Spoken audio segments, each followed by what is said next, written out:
Lumalabas sa investigasyon ng NBI na posibleng 7 tao lang ang sumulat o pumirma sa mga sinuring 36 na resibo ng confidential funds ng Office of the Vice President, Department of Education noong kalihim pa nito si Vice President Sara Duterte.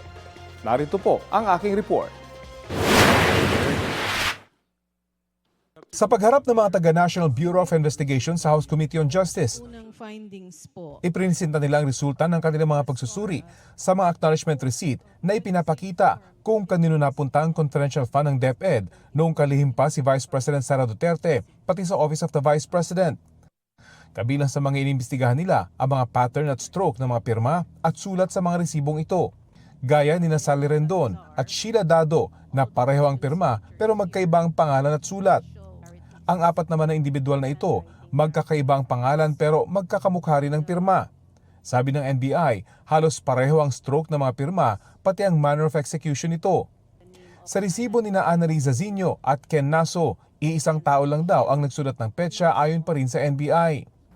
Yung patterns po of the letters and the figures dun sa handwritten dates reveal significant similarities din po, indicating that they were written by one and the same person.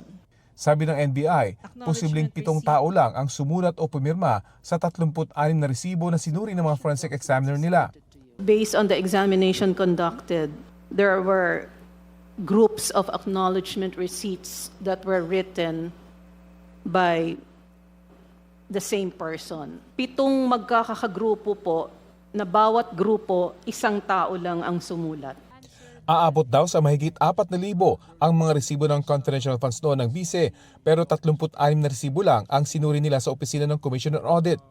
Ito lang daw ang pinili at binigay sa kanila noon ng Kamara. It was technically randomly given for purposes of examination. Some of them were not submitted for examination because there's a duplication already.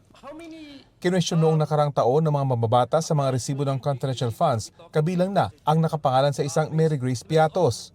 Muling sinabi ng Philippine Statistics Authority o PSA na wala itong record ng kapanganakan, kamatayan o kasal. Maging ang mga pangalang Kokoy Villamin at Milke Sikuya. Nasa mahigit 2,000 pangalan ang pinaberipika ng Kamara sa PSA at mahigit 1,000 rito ang mga walang record ng kapanganakan, kamatayan o kasal. So ibig sabihin it's almost next to impossible na makita pa yung mga taong yan kung non-existent o existent yan. No? Sir, as I've mentioned po, limited yung information because it's only the name. So I cannot say na 100% accurate yung negative results po. Rafi Tima nagbabalita para sa GMA News.